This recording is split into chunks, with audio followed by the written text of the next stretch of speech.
کیا غیبت، بہتان اور کردار کشی آج سوشل میڈیا کے ذریعے آسان نہیں ہو گئی؟ جی علامہ صاحب۔ غیبت گناہ کبیرہ میں سے ہے، بہتان، الزام تراشی، کردار کشی بھرپور بھرمار ہے اس وقت۔ بہت چھوٹی سی بات، سنی سنائی بات کو آگے بڑھا کر فوراً ایک خیال اور ایک اس کے لیے نظریہ بنا لیا جاتا ہے، اسے پھر آگے بڑھایا جاتا ہے۔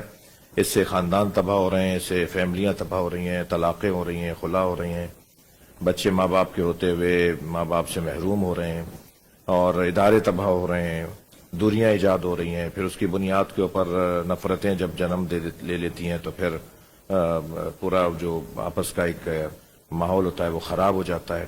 سوشل میڈیا کے ذریعے بہت زیادہ ہو رہا ہے۔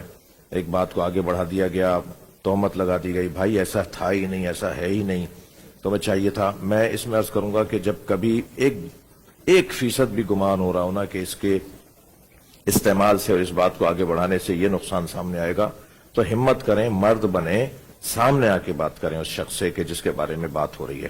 یہ جو سنی سنائی بات کو آگے بڑھا دیا اور اس سے متعلقہ شخص سے جس کا کام ہے، جس کی بات ہے، اسے پوچھا ہی نہیں جا رہا۔ آج کل تو ہم سوشل میڈیا پہ بات کر رہے ہیں، آج کل تو پہلے کیا ہوتا تھا، رابطہ برقرار کرنا مشکل تھا، اب رابطے توڑنا مشکل ہے، اتنا آسان ہے۔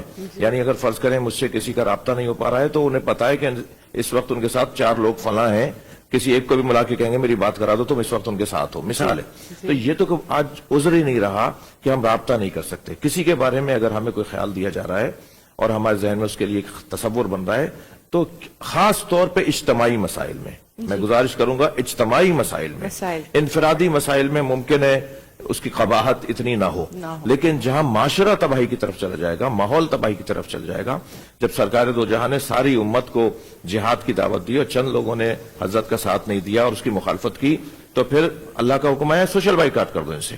اور وہ اپنے ہاتھوں کو درخت سے باندھ کر بیٹھ گئے تھے کہ حتی ضاقت علیہم الارض، ان کے پاس زمین تنگ پڑ گئی تھی۔ یعنی اگر قرآن سے ہم حکم لیں گے، ایسے افراد جو اجتماع کو توڑ رہے ہوتے ہیں، اجتماعیت کو توڑ رہے ہوتے ہیں، وحدت کو توڑ رہے ہوتے ہیں، ان کے لیے اتنا سخت آیا ہے کہ پھر نبی ان سے بات تک نہیں کرو، یہاں تک کہ ان کے اوپر زمین تنگ پڑ گئی اور وہ معافیا مانگ رہے تھے کہ ہمیں جینے کا حق دیا جائے۔